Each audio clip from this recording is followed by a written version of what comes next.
Is Battlefield 1 casual gaming? November 2018. Developed by DICE and published by Electronic Arts, Battlefield 1 is a first-person shooter set in a World War I setting that up to 64 players can engage in intense combat situations across a variety of global locations. The 15th installment of the Battlefield series, the game poses a unique set of challenges and scenarios in large maps that are typical of the Battlefield franchise.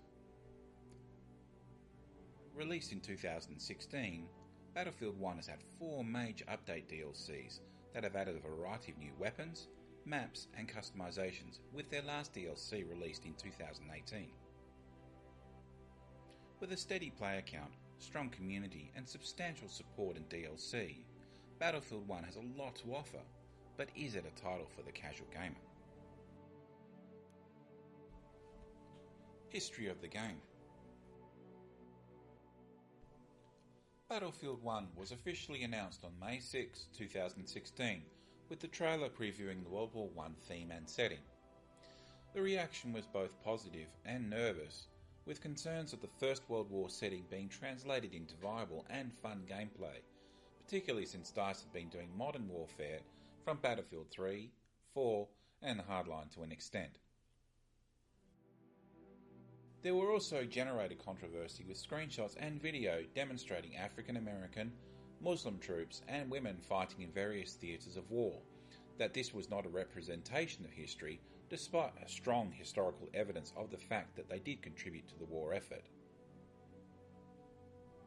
DICE, for their part, stated while not a true representation of World War I, Battlefield 1 would retain strong historical relevance. The anticipation and the controversy of Battlefield 1 continued through to August, when the open beta was released worldwide on the 28th of August through to the 9th of September, with over 13.2 million players logging into the open beta. Battlefield 1 was officially released the 21st of October 2016. Safety boy!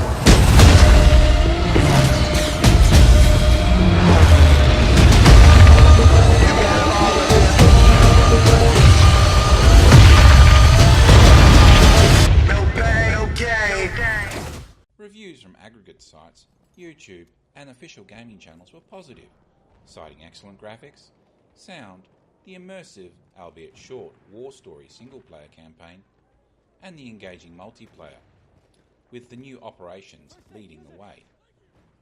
The community at large was a bit more mixed, with launch bugs, seemingly a lot of empty servers, and while there was content and weapons available, it was considered sparse. Fears abound that additional content would be locked behind the paid DLC. Class balance initially needed to be addressed, as with all Battlefield titles. DLC. The first DLC, They Shall Not Pass, was officially released on the 14th of March 2017, concentrating on the French army in maps, weapons and vehicles. 6 months later, In the Name of the Tsar, was released with a focus on Russian forces and a winter campaign. Turning Tides brought the focus to more naval engagements and the British Royal Marines, being released in 2 parts in December 2017 and January 2018. The final DLC, Apocalypse, focused on the devastating battles towards the close of the Great War and was released in February 2018. Requirements to play.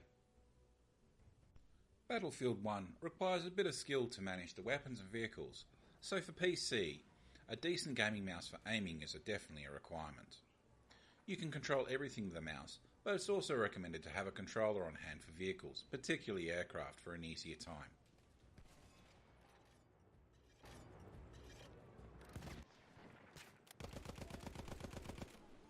Battlefield 1 recreates the realism of the horrors of war to great effect. While maps are brightly coloured, this is a dark and gritty realism. There are no cartoon-type graphics here. Fire, smoke, gas, wreckage and debris fly you from all angles. The snap of sniper rounds past your head are almost constant. Weapons pack real damage. There's no being able to rush an area solo and absorbing large amounts of damage like other games. Working by yourself rushing areas will get you killed. Working with a squad lessens the chance. Slightly. Terrain and cover are key to survival. Even peeking out can result in instant death. Infantry, cavalry, cars, tanks, aircraft, boats, trains and gun emplacements. They are all here and work to devastating effect, even to change the environment around you. Most of the maps focus around key points and battles from World War I across multiple theatres of war, from France, Italy, Germany, Russia, Africa and Turkey. This makes map styles very different from deserts, thick forests to frozen wastelands, giving great variation.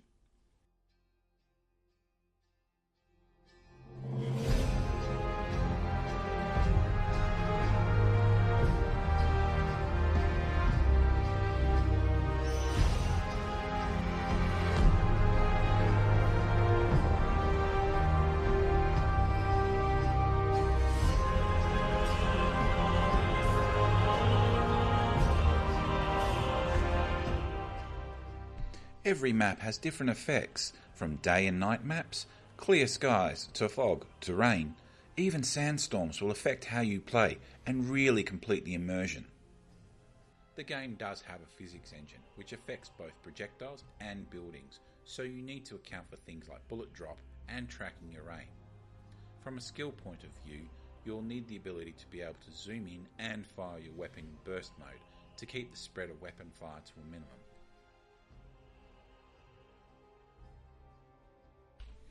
There are at least 7 game modes on Battlefield 1 that are regularly rotated through. The popular modes, particularly on PC, are Conquest and Operations, which cover the majority of the gameplay. Most matches can usually last about 20 minutes, so you can get between 3 and 4 matches in an hour.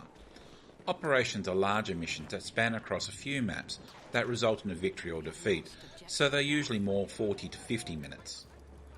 Battlefield 1 is easy to load up, find a server, and drop in for a few quick matches and hop out. It caters to both squad play and solo play with no particular issues, making it fun to enjoy a few matches with no major commitments to a team. At the end of each match, you'll earn experience for your profile and whichever class you used for the match, no matter how many times you change class.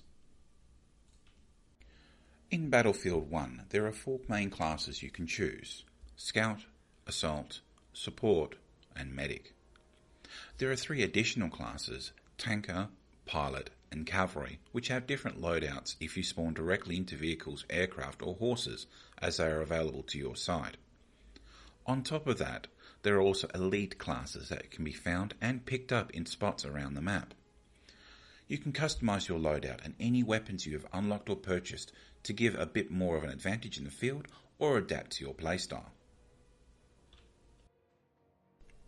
Economy. There are 2 main currencies in Battlefield 1, scrap and war bonds. War bonds are used to unlock weapons and gadgets as you rank up your class. Once you reach a certain class rank, you can unlock those weapons with those war bonds. Scrap is used to purchase loot boxes and skins for your weapons. Both currencies are usually applied at the end of a match. You can also scrap any duplicate skins to purchase other skins that you may want.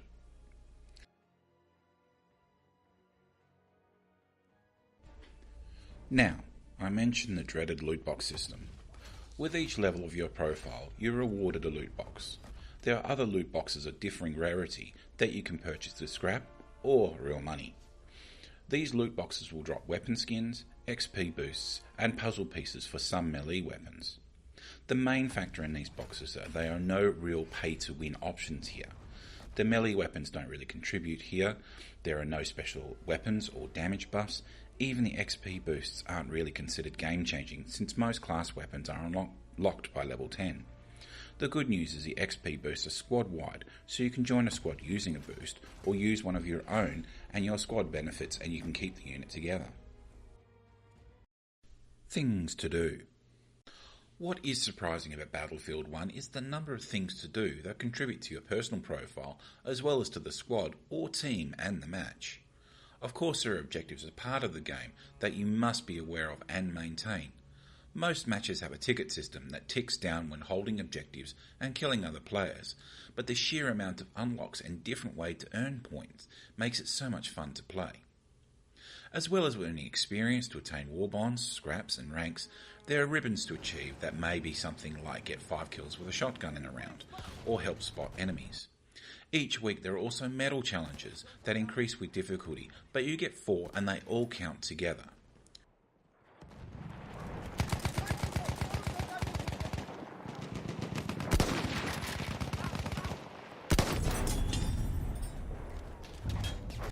With the DLC, there are also specific weapon challenges to unlock weapon variants that give more to strive for, and you try weapons that you may not have originally intended to use. Spotted an enemy shock trooper!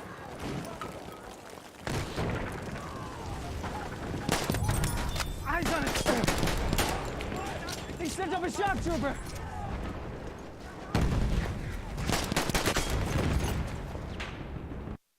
There are also community assignments and challenges to unlock specializations that apply a small bonus to your class. You can make up to 3 different builds per class, including the vehicle class. All these things you can strive for are something you can do independently from your squad, or it can contribute. Even if your side's getting stomped by the enemy, at least you and everyone around you can work towards something rather than throwing the game, and that helps. What is also excellent for Battlefield 1 is you can come into the game fresh, not feel completely outclassed by the higher levels. The first sets of rifles for each class still pack a punch, and you can get kills easy enough to start climbing the ranks and earning those war bonds. In terms of being a casual game, Battlefield 1 hasn't made any hard and fast changes, only balance sweeps and additions like maps, vehicles and weapons. There is no need to grind away at loot boxes or your rank, as the crates only contain skins. The ranking of your class takes minimal effort. You can play, take a break, pursue other titles and come back to the game with minimal issues. The Battlefield community, in terms of gameplay, just want to get on with a match and earn that win.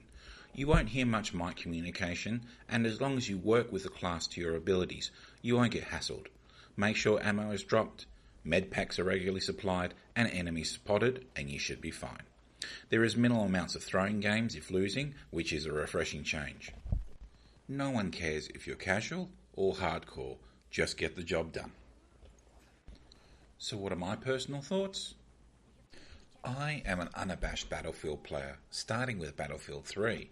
I enjoy the larger maps and the squad-based gameplay, which thankfully continue with Battlefield 4, once they ironed out the bugs, after a year. I skipped Hardline because I've never felt such disappointment with the beta before. So I'll admit that I was trepidatious with the announcement of Battlefield 1 going right back to World War I. The open beta, however, changed all that, and I purchased the base game at launch. I played it solidly for at least 3 months and thoroughly enjoyed my time, but then other titles took my interest. Then the DLC came out and I kinda went on to other things. Until this year, when I was wondering what to play and I remembered Battlefield 1 again. I played and enjoyed what I could until a server rotated to a map that I didn't have and I couldn't continue. So imagine my surprise, and as a part of the road to Battlefield 5 a few months ago, EA started offering the DLCs for free over a time limit, including Apocalypse, which was released only this year. Over the next few months, I managed to collect all the DLC, so my experience is on par with the premium players. Then finally, in September 2018, the Premium Pass was offered to Battlefield 1 players for free. This coincided with the last major patch and changes to the game, so Battlefield 1 is essentially final. And you may have issues with DICE as a developer or EA as a publisher, but they learned from Battlefield 4 that continuous support and interaction with the community does pay dividends to keep the player base playing, and despite Battlefield 5 on the horizon, I believe Battlefield 1 will continue to have a solid foundation of players as Battlefield 4 does. So, is Battlefield 1 for the casual gamer? Absolutely. The easy to get into combat, the ability to jump into squads or play with friends or play solo, and the myriad of challenges that don't require large amounts of time or other players to complete makes this a great title for quick play and not a huge commitment. The fun and dynamic gameplay that feels realistic but not overwhelming makes you feel powerful on the field. That rewarding sense when you earn that medal or finish that challenge is great. It's a game that's pretty easy to gain the hang of, and you feel that your contribution to your team does make the difference. It's also very easy to try different tactics, or test a tank, or fly a plane without taking away too much from your team, so that makes learning much easier prospect. I truly hope for Battlefield 1, even after all this time. This is a title that can be picked up at a reasonable cost and gives a strong taste of the Battlefield universe, and should keep a steady player base despite the imminent release of Battlefield 5. With great gameplay that doesn't need hours of continuous exposure, it's certainly worth a look for the casual gamer. The land will heal itself, as everything does in the end. We'll be long gone by then, but maybe not forgotten. History only remembers 1 in 1,000 of us. Then the future will be filled with stories of who we were and what we did, how we lived, how we fought, and how we died. When this is all over and the war is won, they will remember us. But until that day comes, we will stand. We will look death in the eye, and we will fight.